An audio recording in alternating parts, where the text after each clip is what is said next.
In this tutorial, we will take a quick look at control charts. We will not look at how to construct them. That will be covered in a later tutorial. Rather, we will see what they are made of. The slide on the screen shows a typical control chart. A control chart consists of four components. First, the upper control limit, or UCL.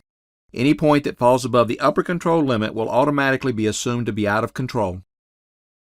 Second, the lower control limit, or LCL. Any point that falls below the lower control limit will automatically be assumed to be out of control. You can think of the upper and lower control limits as the endpoints of a confidence interval. With a 95% confidence interval, for example, we expect that 95% of all random observations will be within the interval. That ideal forms the basis of all control charts.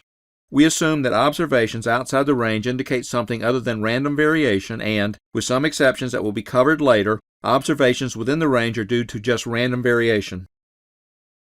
Third, the center line. This will end up being the average observation. Fourth, the data points.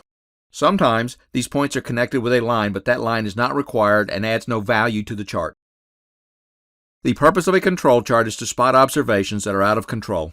That is, variations that are not due to random variation. We have already seen two ways an observation can be out of control. It can be above the upper control limit as we have here, or it can be below the lower control limit. However, there are others. As I said earlier, the upper and lower control limits of a control chart represent the ends of a confidence interval. While control charts can be done at any confidence interval, they are almost always done at a z-score of 3.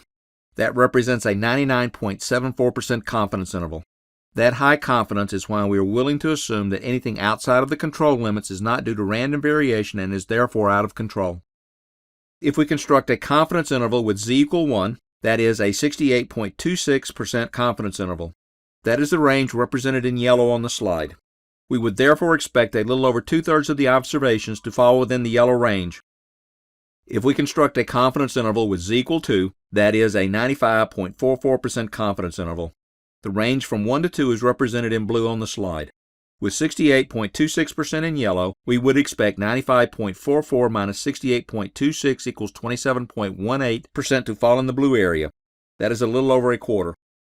The range between 2 and 3 is represented in pink on the slide. That area should contain 99.74 minus 95.44 equals 4.3%, so only 4.3% should fall in the pink area. So, additional ways a control chart can represent non-random variation is too many observations in the blue or pink ranges of the control chart. This control chart is out of control in spite of none of the points being above the upper control limit or below the lower control limit. That is because all of the points are in the pink range we saw earlier, and we would expect a point in this range only 4.3% of the time. There are still other ways that a control chart can be out of control. Since we expect, on average, an equal number of points above and below the center line, having too many on one side or the other indicates out of control. Additionally, a pattern like 8 consecutive points up or down or 14 alternating up or down indicates out of control. If you found that this video helped you with your operations management problem, please consider liking the video and even subscribing to the channel.